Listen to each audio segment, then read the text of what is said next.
You're listening to On Shifting Ground from World Affairs and KQED. I'm Ray Suarez. In 2019, a viral TikTok trend ignited a conversation about generational divides in the U.S. Okay, boomer, yeah, boomer. Whatever you say, boomer. Okay, boomer, yeah, boomer. Whatever you say, boomer. It's hard to remember anything before the COVID pandemic, but for anyone over the age of about 30, the OK Boomer label was a blanket insult for simply being too old to get it. And OK Boomer was weaponized for people who are, well, frankly, a lot like me. When that put-down, OK Boomer, started to ripple through the culture, I have to admit I was amused and appalled. I was born at the peak of the boom in the 1950s, and everything I did for the rest of my life was along with a crowded cohort. School, jobs, places to live. But I sometimes even thought to myself, okay, Boomer, enough with us already. I saw a generation that was so big, it could be both rich and healthy, accustomed to being listened to, and frightened, insecure, and downwardly mobile. Then, surprise, surprise, I struggled with a potentially fatal health crisis and a long stretch of unemployment. Don't OK Boomer me. I earned some stripes, the hard way.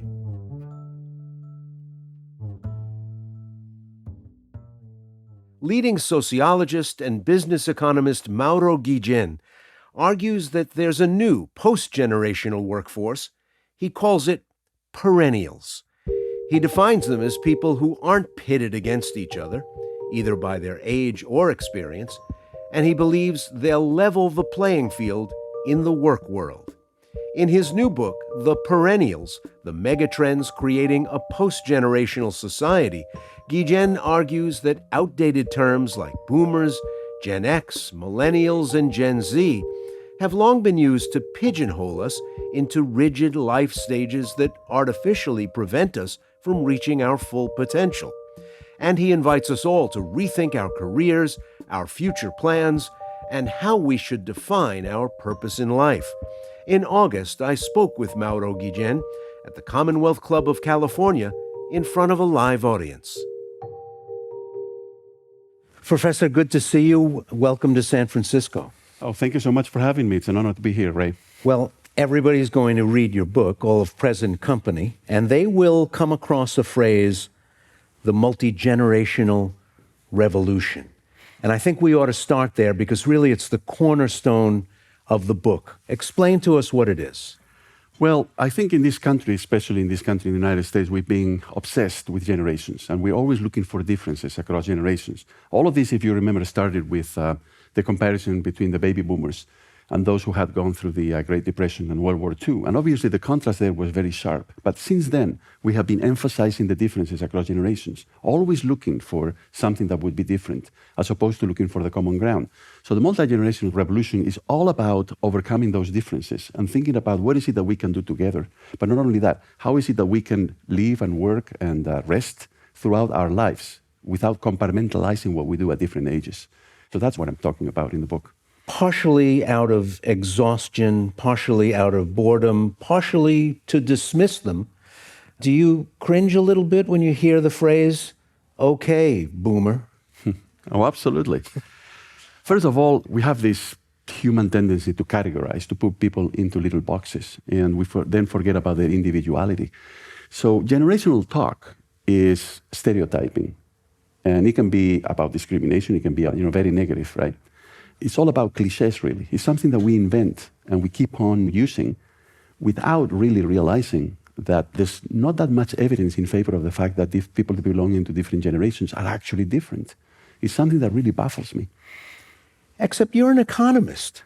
You know that the size of generations, the impact they have when they do things en masse, is real. When boomer generations moved into the workplace, that had an effect. The economy had to create a lot of new positions for a suddenly larger workforce. Home builders had to up their game to meet the demand of newly created families, now expanding and having children. Suburbs had to strain their resources to build new elementary schools and high schools. Generational impact, both the generation on the economy, but also the economy on the generation, is real. And sometimes, as we'll find out with the 08-09 recession, leaves scars. Oh, absolutely. So let me use a different term then for that concept that you just put on the table, which is age cohort, right? So your age cohort can be of different sizes because fertility shifts over time, right? So the baby boomer age cohort, let's not call it generation, it was larger than others. That's why it was called the baby boomer. And that means, as you correctly said, of course, that the labor market will change. Also, politics will change as we have age cohorts of different sizes. But that's very different from arguing that people belonging or people who were born in a different time period are intrinsically different from other people, right? Because we call them baby boomers or we call them millennials or what have you. That's very different. But the expectations that they may bring as a group of people shift based on what the real landscape is like for them. Oh, absolutely. I'm not denying that. But what I am fighting against is this attribution that people who belong to a certain age group then behave in a particular way for the rest of their lives. That's what I don't think is good because it's a generalization. And we're forgetting about the fact that all of these groups are made of individuals.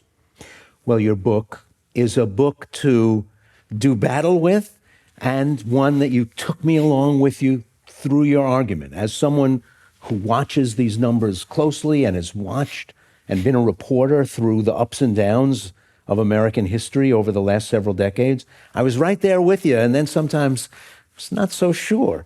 Because there's a world that exists, and you very compellingly lay it out for us, in the data, in what really happens, what's measurable, not only in the United States, but in societies around the world.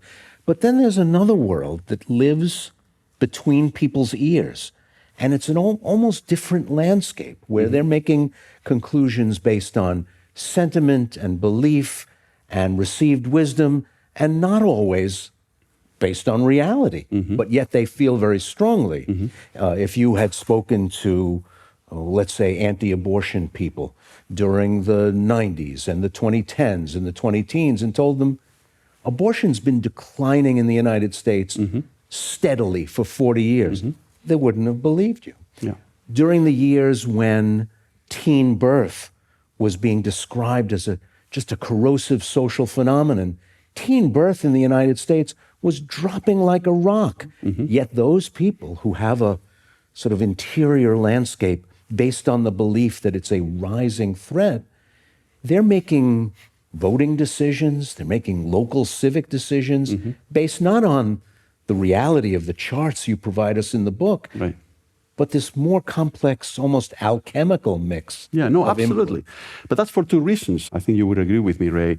One is that when we start believing that the situation is real, although it is not, then we act accordingly. The other one, of course, is that politicians tend to exploit those things and they frame it in such a way that they can then make their policy proposals, so they can do with the data whatever they want. So it's the way in which you present and you frame the data that really matters in the end. There's no question about that.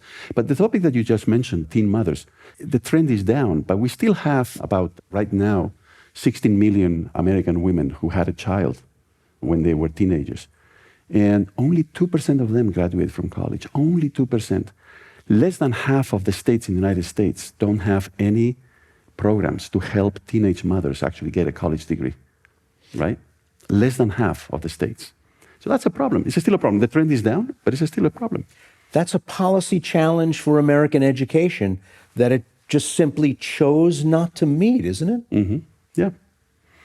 So with this book, you lay out a path forward, but one that might be very difficult to get to because many of the systems that you're describing are right now in the control of people who have very little interest in changing the status quo.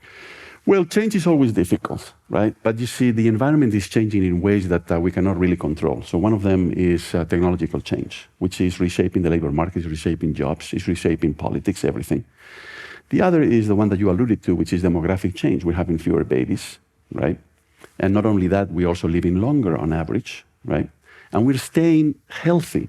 That means in good mental and physical shape for a longer period of time.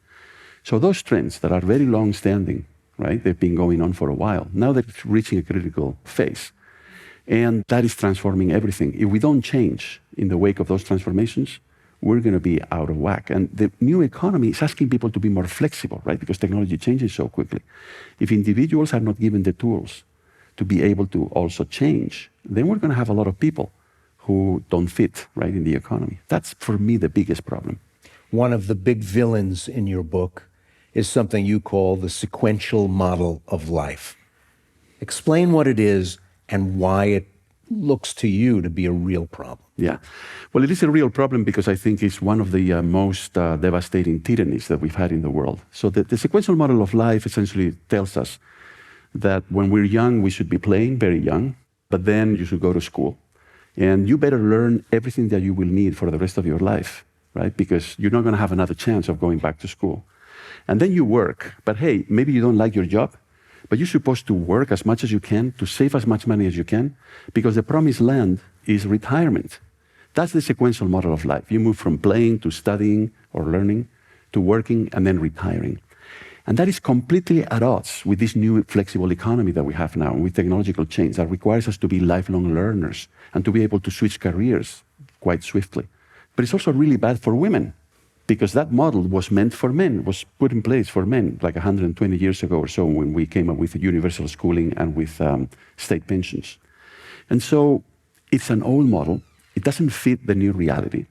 And it makes it very hard for people who take the wrong turn in their lives or make the wrong decision to recover from that bad decision, because you've missed a transition in life. So we need to move beyond that. The book is really a manifesto about that when you think about it. But one thing that is also clear is that if you decide for yourself, the sequential model of life, as Professor Guillén points out, doesn't really work for me. So I'm going to raise my hand and volunteer to step out of that model. Yeah. We don't have a very forgiving society if you decide to do that. Oh, absolutely not. And this is reflected in all of the movies like Rebel Without a Cause, and it permeates the entire culture. But think about how things are changing, though, Ray. So 40% of Americans who go into retirement eventually go back to either part-time or full-time job work. That's 40%. And 53% of Americans who retire early do the same thing. They go back to either part-time or full-time work. So things are starting to change. We're also seeing that about 30% of the American population now, of all ages, are engaged in some type of learning, mostly online.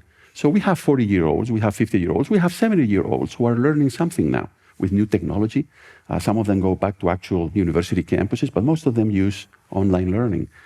Things are changing, and they're changing because they have to change, because the economy now requires us to be so much more flexible. A lot of things have to change for us to not only break the tyranny of this sequential model, but actually build something new that fits the way people really live. That's a big ask, isn't it? Oh, absolutely. And it won't be easy. But what we need is essentially two actors to realize that that sequential model of life is not working. So one is the government and the other one is companies. The government because, well, the government employs a lot of people, but also because of the policies. And you see, the government, for the last 100 years, it has been doing is classifying us into age groups and then telling us, oh, you're 15, you should be in school. Or you're 25, you should be working and saving for retirement. You're 67, oh, you should be retiring. That's wrong, because that's not making it possible for people to actually adjust to this new reality. And then companies, well, they discriminate by age. They have an employee who's 55 or 60, and they're thinking about ways to get rid of that employee. That's wrong. People at that age, they have a lot of experience, and maybe they want to keep on working now that we live longer for another 20 years. Why not? Right? So we need to change organizations, and we need to change mindsets. Right? I mean, we're still thinking in terms of this sequential way of living our lives, and I think it's like completely obsolete by now. You're listening to On Shifting Ground, produced by World Affairs in San Francisco. This program was a collaboration with the Commonwealth Club of California. After the break, Mauro Guillén on how older workers can redefine their identity in a post-generational society. If you missed any part of this episode or want to catch up on other international stories, download our podcast on Apple, Spotify, or wherever you get your podcasts.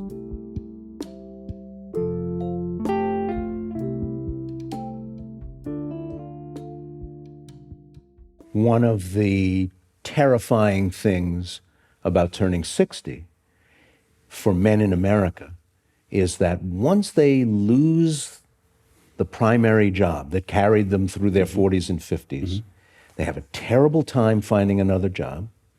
That next job won't last as long as they need it to, and their wages start to go down. That's right. And the benefits, and the job benefits also disappear. For women, it's a little different because they were, unfortunately, earning less throughout their tenure in the workforce, but they experience less instability after 60 in comparison to men. But men who often build their identity and their sense of self-worth and their idea about where they fit in society based on what they do and what they've done, find that time in their life to be just terrifying. No, absolutely. But not everything is doom here, right? I mean, we can always look for the negative things. I would also like to send like a positive message, right? Which is that this model that I propose in the book, being a perennial, it's all about reinventing ourselves, right? It's finding meaning in what we do, especially beyond a certain age. But it also has a message for very young people, right? Which is, hey, you're 18, don't think that you have to make up your mind as to what you want to be in life, and you won't be able to change. I think hopefully that will take off a lot of pressure from teenagers. So think about your life as a series of careers maybe that you will follow, because life is getting very long, and hey, the economy will change anyway. So it's not that you will be able to be active in the same line of work for your entire life. So I think it's all about thinking about life in a completely different way that I think can be much more fulfilling than the way in which we're living it now. But one of your core suggestions is that one of the ways we relieve the pressure on national old age pension systems is by making it possible for people to easily work longer. And that is swimming upstream from where we are now, where it becomes very hard. Absolutely, and especially in Europe. And I'm not saying that everybody should work longer and not retire. Don't get me wrong, I'm not arguing for that. But I'm arguing in favor of giving people the chance of working longer in life if they would like to do that. And you see, most Americans, when they retire, what do they do with the extra time that they have? They watch TV. They should be watching radio, right? I mean, listening to the radio, right? But they watch TV, which is the worst thing you can do. You become a couch potato. They become isolated or estranged from their social networks. They are bored. They feel lonely. That's why so many of them, I told you earlier, 40% eventually go back to work. Not necessarily because they need the money, but because they just didn't like retirement. Retirement has been completely oversold. Some people love it, but the majority don't. When I turned 50, automatically AARP, the magazine, started arriving. And if you read that, it tells you if you're bored in retirement, it's because you didn't plan well enough. Not because you're going to live 25 years, almost a third of your life, and say you're not going to work, which is crazy. But they're saying, no, if you just plan better, you won't have to go back to work if you saved well. That mindset that they're offering almost sets you up for failure or a feeling of failure. Yeah, because you start accepting the fact that maybe you're not good enough to continue working, or that you need to let the younger people actually work. No, the multi-generational revolution is all about people working together across generations, and companies that have been pioneers at that, they found something really important, which is that teams, work teams, that have members who are diverse in terms of age, they have higher productivity and they have higher creativity. So, we could have a better economy that is more productive, more competitive, if we had multiple generations in the same workplace working side by side. At the other end of the continuum, things aren't so great either. A lot of kids are seriously unhappy. Oh, no, absolutely. Rates of mental illness and suicide among young Americans are way up. But we put too much pressure on young children, right? At a very early age, in that they need to start becoming adults and they need to make big decisions about the rest of their lives. I think that is completely counterproductive for most of us, unless you want to become a physician or you want to become an airline pilot. For those people, of course, you know exactly what you need to do. But for most of us, right, the future is going to be about switching careers. It's going to be about being flexible. It's going to be about going back to school to learn new things. Because otherwise, whatever it is that we learn at an early age is going to become obsolete. Technology is going to make it obsolete. You teach at Penn. Mm-hmm. I was a visiting professor at an extremely selective small liberal arts college. So we were meeting some of the same kids. Mm-hmm. And it took me a little while of talking to these kids to realize that they had been jumping through flaming hoops and standing on their head since they were in kindergarten or first grade. That the race to get a coveted seat in that school or in the University of Pennsylvania starts when you're really young, and they're already talking about resumes when they're 14 and 15 years old, and their parents have them doing enrichment activities all summer and after school. Can we bust that tyranny too? I think we should address the education system from the point of view of reifying this idea that there are some schools or some universities, some colleges that are so much better than the others that you should almost like commit a crime, right, to try to get your children into them.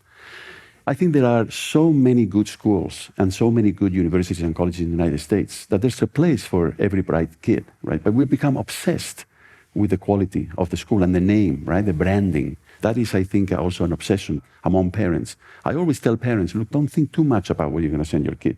Rather, think about what is it that your kid is going to learn and make sure that they can handle numbers, that they know how to read and how to write, because those are the skills that they're going to need in the future to learn new things. There's no way they can learn everything at college, right? They're going to have to go back to school multiple times during their lifetimes. But at the same time, parents put on some of that pressure because they're worried.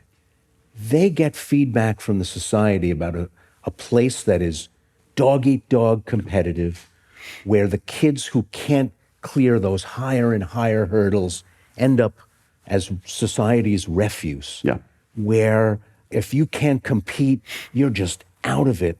And that anxiety, like, either takes the form of, is this kid still going to be in my house when he's 30? Or... Which is happening increasingly. Or more generously, you know, I want my person to be happy and productive and live a life that makes sense to them. Absolutely. I mean, there's a problem here, right? I mean, we've gone from raising children successfully to raising successful children. So children have become investment projects. We pour money into extracurricular activities, good schools, good colleges, hoping that they will be very successful. And of course, parents like to boast about their children and their success, right? But that's completely the wrong model to follow, I think. There's something fundamentally out of whack there that we need to change. If we were to break this structure a little bit, loosen the bonds a little bit, would we walk into a college classroom in 2035, in 2040, and not have it be just kids between 18 and 22, but everybody who wants to be in that school at that time to learn this thing? Right. So we should be seeing 50-year-olds or 60-year-olds. But universities, like the one for which I work, are the worst at this, because we continue to classify people in terms of age, and we have different degree programs for people in each of those age groups. We have undergraduate degrees for people who are at most 20 or 22 years old. The exception is when you see a 30-year-old getting an undergraduate degree. Then we have master's degree, we have doctorates. We have educational programs for people who have been, in their 50s or 60s. We should break those barriers down. Non-traditional students. Yeah, exactly. I guess that's a term you want to get rid of, too. Yeah, no, absolutely. What is wrong about a 60-year-old or a 70-year-old learning, right, something? You see, in China, and these days, China is not the best example, right, for many reasons, but in China, they have 55 million people above the age of 60 studying at university that have set up specifically for that age group. So it's not my model, but at least they have those people attending university, right? Because they retire relatively early in China. But of course, life expectancy is also very long, and you want them to do something. So they learn how to play the piano, and then they become piano teachers, or they do something that they like, and they go back and use those skills. But you illustrate in the book, when you talk about China, that there's a little bit of house of cards there, because if you keep those over 60s busy, they're not going to be able to do childcare. For their children, for their own children. But they only have one child, remember, on average, right? It is an issue. It is certainly an issue. But you see what some companies are doing here in the United States? They've realized that they need to hire people in their 60s and 70s because there's not enough younger folks now, right? And they have skills and they have experience and so on and so forth. And you know what benefit they're offering them? Grandparental leave. So that they can take care of their grandchildren. And a lot of people are biting. See, that's great. That's a progressive employer. I want to work for this company because it's offering grandparents time off to take care of their grandchildren. When I was digging down into some of your charts and some of your evidence, I was trying to think about the ways that the United States resembles and doesn't resemble other places in the world. And by 2050, most of the world's young people, or a crazily disproportionate share of the world's young people, are going to be in one place, in Africa. So they may have a different challenge from the one that China and South Korea are looking at right now, no? Oh, absolutely. I mean, in Africa, there's about 300 million babies who are going to be born between now and the end of this decade. So you need to feed them and you need to school them. And it's not obvious how they're going to do that. And you have to find jobs for them or create jobs for them a little bit further down the road. If those things don't happen, then you're going to have immigration. So that's migration out of Africa, immigration into mostly Europe, where, as you know, it is a problem already, in the sense that Europe doesn't have the capacity to absorb that much migration because it doesn't have enough jobs either. So Africa, I think, is an interesting place where, better or worse, is going to be central to the future of the world. You're from Europe. Many of the countries that have benefited beautifully from social welfare programs, from being tied together in an economic compact called the EU, they have not responded to this wonderful life that they now live by having more kids. No. All the big ones are below replacement rate in their fertility. What's going on there, and what challenges grow out of that demographic anomaly? Well, look, I mean, we're having fewer and fewer babies in the world for a number of reasons. The list is quite long. But there is one of them that is the single most important one. And it's a good trend, which is that women now have better educational opportunities. When women stay in school, then they graduate from high school, and then they go to college, and then maybe they get a postgraduate degree, they continue working, and they have a career. What they do is they postpone having their first child. And here in the United States, for example, women now on average have their first child when they're like 29 or 30. So that means at most they will have 1 or 2 children, right? And the more educated they are, the more they postpone it. Oh, no, absolutely. In the United States, we have 2 kinds of women, like everywhere else in the world. Women without a high school degree, and they have on average 3 or 4 kids. And then women with a college degree in the United States. And you know how many kids they have on average? 1. That is America's one-child policy. America's one-child policy was to open the universities to women. And once you get a lot of women in university, because of the mechanism that I explained earlier, they postpone having their first child. So on average, college-educated women in the US and many other countries around the world, they have 1 child. Is that good? Of course it is, but it has implications, right? The decline in fertility has implications. But of course it's a good thing. We were wasting their talents before, and now we're utilizing them. I have 2 daughters. I'm really happy about that, right? This is a world now where women are getting ahead increasingly, although there is still discrimination. But the point is that this is a fact. This is going on. No matter how much money you throw at young couples, they're not going to have 5 children, like probably our parents did, right? They're going to have 1 or 2. So it's a very difficult problem to solve because people now have other expectations. They have other goals in life. That has changed in a radical way. And by the way, the same thing happens in Africa. College-educated women in Africa have on average 1 child. But most women in Africa don't have a high school degree, so they have 5, 6, or 7 children on average. To go back to the very beginning of our conversation, the universe that people carry around between their ears here in the United States includes the idea that people everywhere are having babies. Yeah. Fertility in Mexico has collapsed. Yeah. Yeah. That's got some good parts to it, some challenging parts to it, but this idea that Mexicans just have tremendous numbers of children no longer true. Hasn't been true in a long time. Yeah. Maybe we don't want to have 5. How about 2? Yeah. Which would get us closer to replacement level. A lot of countries in the world don't have even an average of 2 children per woman. And that includes the United States, by the way. We've been below replacement, meaning 2 children, roughly speaking, per woman in the United States, since Nixon was in the White House. You remember those days? That was a long time ago. That was more than half a century ago. We've been below replacement. The only reason the US has an expanding population is immigration, which is, I know, a very important topic for you. And it is for me as well. Now, immigrants are a positive force, especially if you have a rational immigration policy. Right? The problem, of course, is when you don't have an immigration policy. What we have is a patch of immigration policies right now, a patchwork, right? We don't have one single approach. We have all sorts of regulations that have been accumulated over the years. And as you know better than I do, it's a very difficult situation right now. You alluded to it, and I'm glad you did, that there's more than one American woman. And the lives that they live in these different parts of the country, in these different parts of the economy, have a tremendous amount to say about life chances and life choices. And as I read some of your suggestions, your projection into a future that's created by busting this tyranny of age and generationalism, I wondered whether some of these things weren't sort of upper middle class suggestions that won't necessarily work for working class women. Yeah. No, this is a very important point. I'm glad that you asked the question. That is to say, is this book just for people who are already successful to make them even more successful, right? And the answer is no. I actually pay a lot of attention in the book and in most of my research to groups of people who have been so disadvantaged and that the current model is not serving well. So I would definitely put women in that camp, because I don't think the sequential model of life is good for women, right? Because, again, it's too inflexible. It's too much of a straitjacket for women. Women need a little bit more flexibility. Then second is teenage mothers. We already talked about them. But it's also foster care children. It's not a great model for foster care children, because they also need another rhythm to get ahead in life. And also think about people who are recovering addicts. They've also made the wrong decision at some point in their lives, right? They need more flexibility in order to be able to catch up.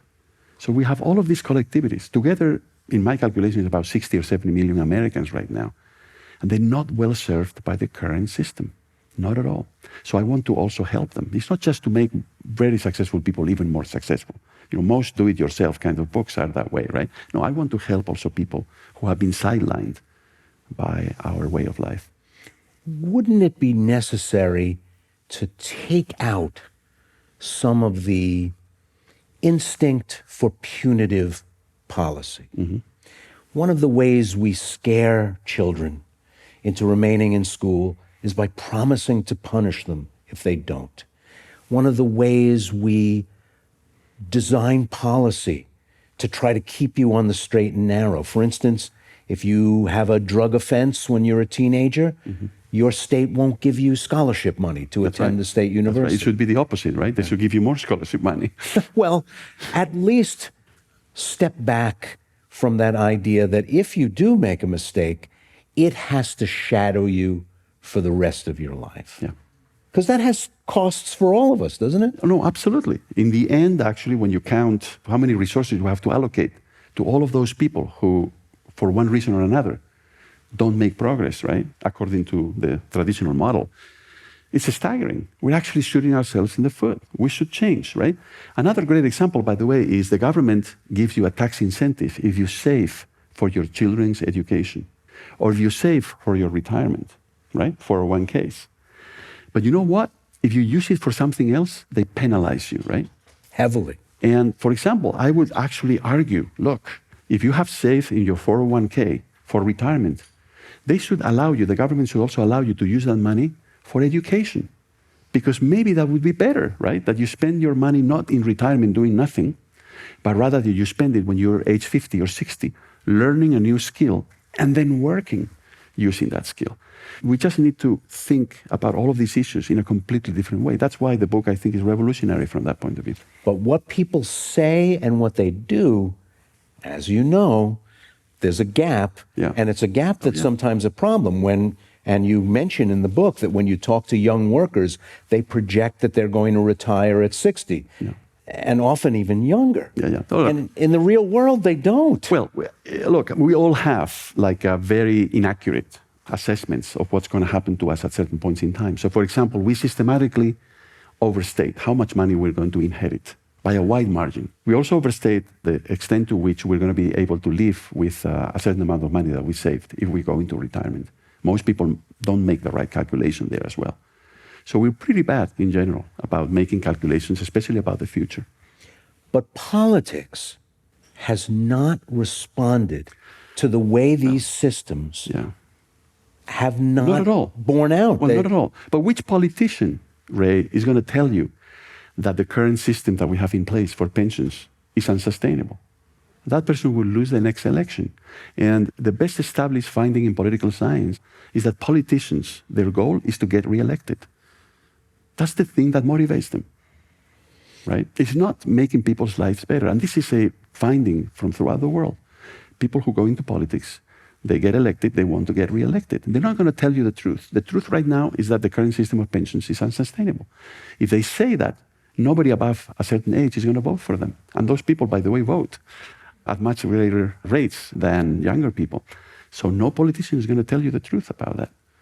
So between their unwillingness to be straight with the people and the disproportionate grip that older people have on policy, on politics, on the way the system operates, that's a recipe for stasis, isn't it? Well, it's a recipe for intergenerational conflict. So what I discuss this in the book. What's important, I think, is to look for opportunities, create opportunities so that generations collaborate with one another. That's why I'm in favor of generations going to school together, generations working together, because I'm hoping that that interaction will help us minimize those intergenerational conflicts, which are very, very clear. It's like, who's going to pay for all of those pensions? Who's going to pay for all of that healthcare? Well, it's got to be younger workers. This could create a huge problem, intergenerational problem, and we need to act now on that, as opposed to wait until we have a big political fight between the two groups. Well, every 4 years, a presidential campaign, if somebody's willing to dip their toe in the water and say, look, there's a problem with the way Social Security is set up, but don't worry, old people. We're going to put the burden on young people. Yeah, that's effectively what's going on, yeah. In every country in the world that is experiencing population aging, not just here, everywhere. This conflict is happening globally. But politicians will never address it for the very simple reason that then they would lose the vote of people above a certain age. When you've been driving the wrong direction and you have to finally get on the right road, it takes longer and longer to do it the further you drive down the wrong road. Reversing course is always very difficult. And you see, I think the ideas in the book are revolutionary, but I don't mean to say that we should stage a revolution tomorrow. What I think we should do is experiment with new arrangements. We should have, again, governments at all levels and companies experiment, for example, with hiring older workers, with having younger workers and older workers work together. You remember the movie The Intern, right? Lovely movie. I recommend it if you haven't seen it. It's really, really important for us to find that intergenerational sweet point where we can begin to overcome some of all of these issues. Well, what you're proposing is a massive lift politically. Oh, it is. And a gradual approach would seem to almost be required. Yeah. But evangelism also is required, isn't it? The idea that people have to understand why we're all going to embark on this thing. Well, absolutely. To understand what's in it for them. The first thing is to change our mindset about how we live our lives and the fact that we're going to have to be learners throughout our lives. And then try to build bridges with other generations. I think that's really, really important. If not, we're going to get into intergenerational warfare very quickly. So at the end of your scheme, a 35-year-old at home won't be a failure. A 70-year-old living with his or her children won't be an imposition.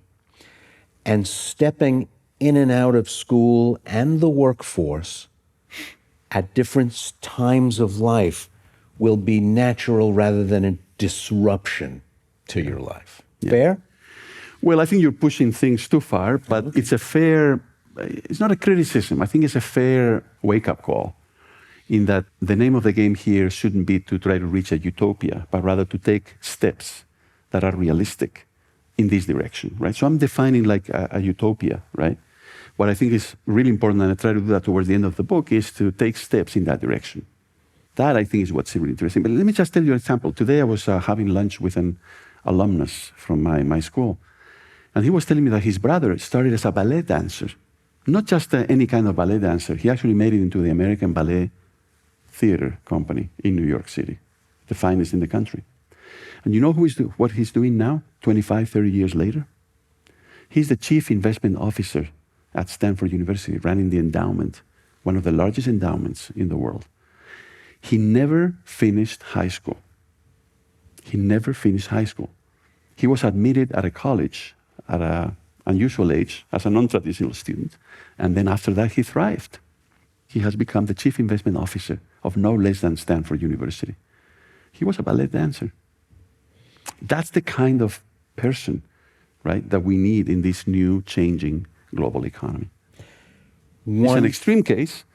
Yes, but one that shows that the possibilities of what could be out there.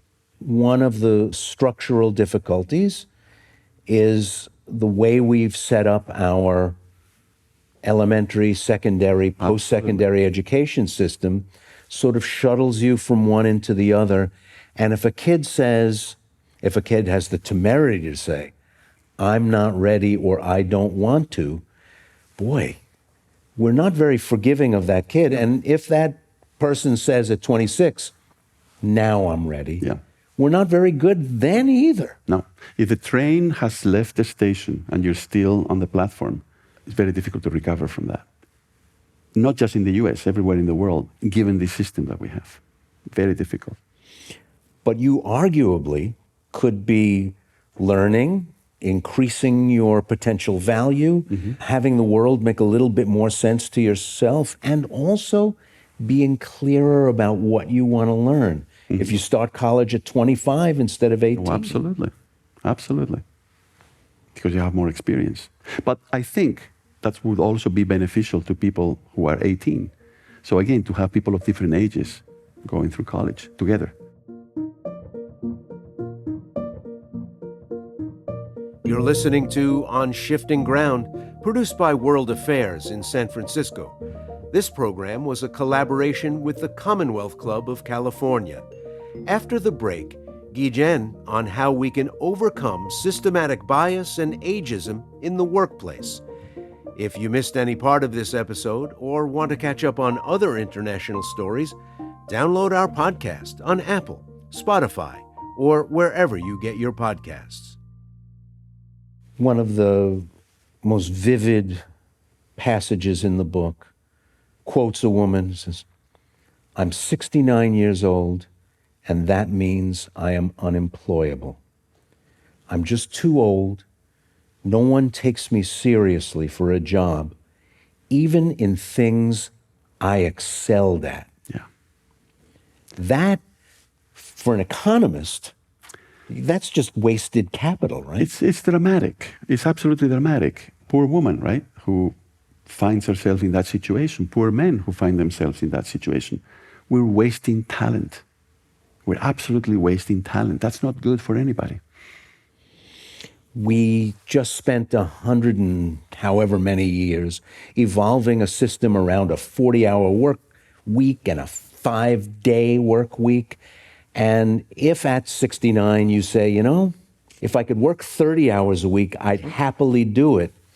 But not. You don't get to come through the door and dictate your conditions. But that's why we need more flexibility also in employment systems. Companies need to think about what would it take to have that 70-year-old who has all of these amazing skills work for my company, right? It could be that it's a grandparental leave, right? Or it could be something else, like a shorter work. But are managers ready for that kind of flexibility? No, absolutely not.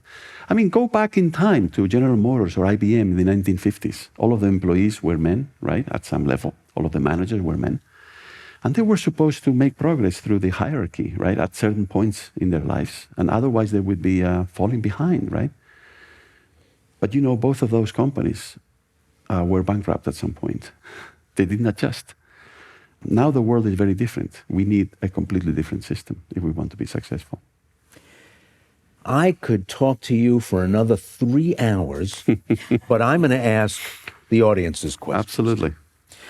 In regard to the workplace, there is systemic bias against older employees. Yeah. What changes do you recommend to encourage employers to hire older employees, or do you recommend that older employees prepare differently for today's jobs? Well, I think both things will be important. I think the second point is really important because we were earlier referring to that woman, age 68 or 69, who just didn't think that she was employable. So we also need to change that mindset. A lot of people, as they approach age 60 or age 70 or even age 80, they think they're no longer good for the labor market. We also need to change that, right?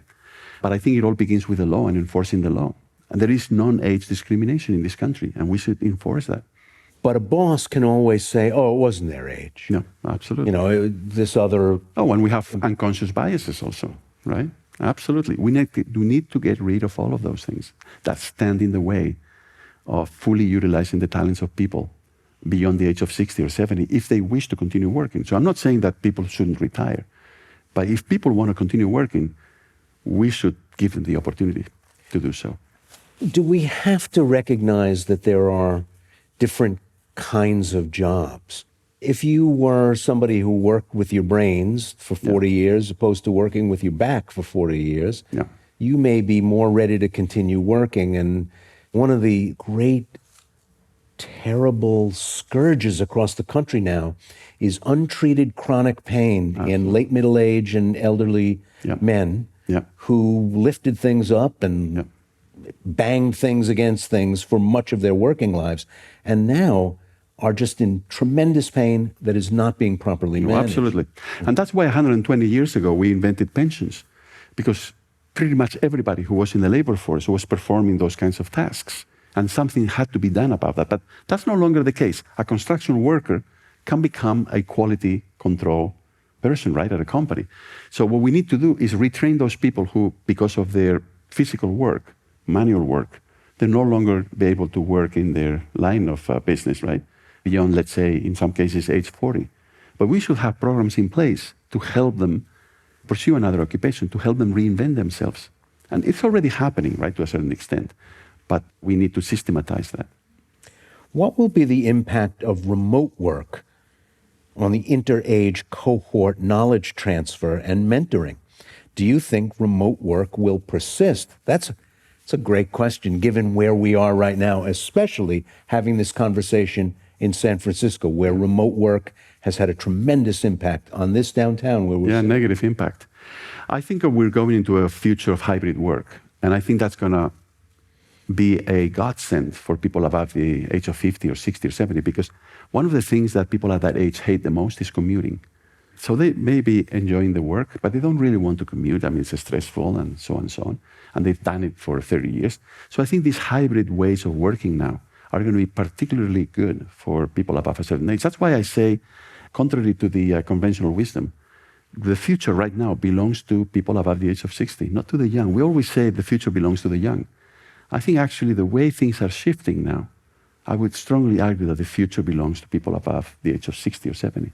But that skills transfer, that ideas transfer that you extol in the book, isn't it harder to do when everybody's at home and not seeing each other face to face? Oh, absolutely. We still don't know to what extent this is going to undermine morale, organizational cultures, all of these things. It's been too short, right? We have only 2 or 3 years worth of experience of people massively working from the home.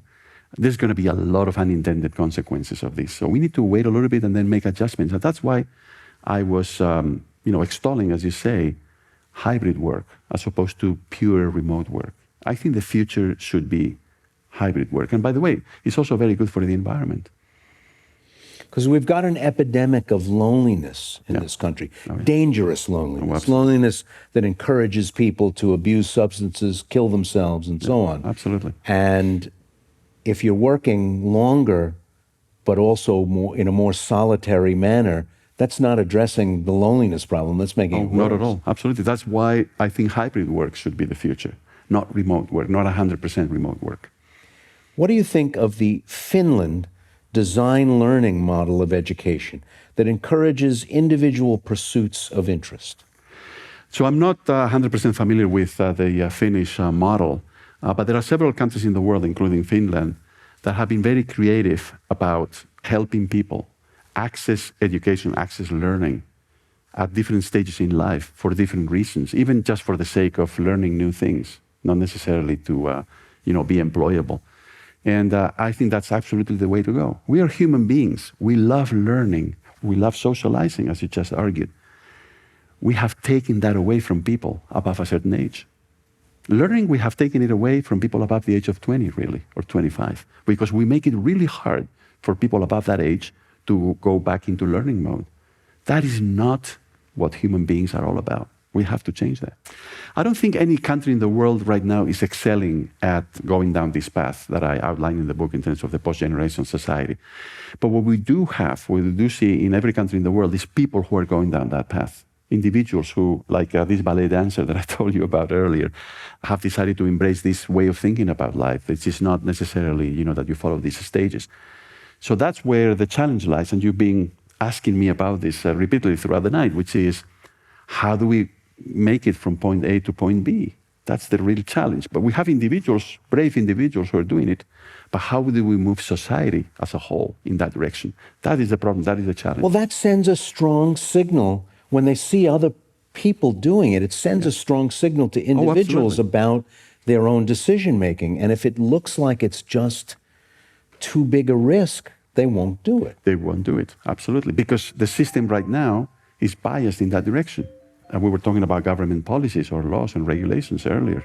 We need to change those so that the incentive is for people to take more risks. Professor Mauro Guillén is a teacher at the Wharton School at the University of Pennsylvania. He is the author of The Perennials, The Megatrends Creating a Post-Generational Society. Please thank Professor Guillén. Thank you.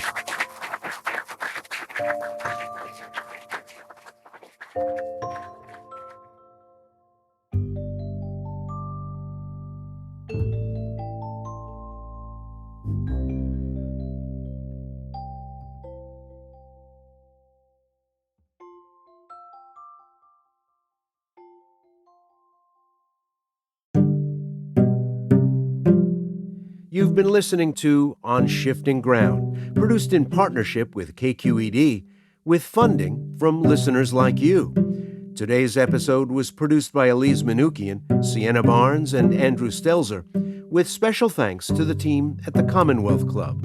It was mixed and mastered by Matteo Schimpf. Additional production and engineering were provided by Rob Spate. KQED's Jim Bennett is our technical supervisor. Jared Sport is our executive producer. Philip Yun is CEO of World Affairs. Our music is from Blue Dot Sessions. I'm Ray Suarez. Thanks for listening.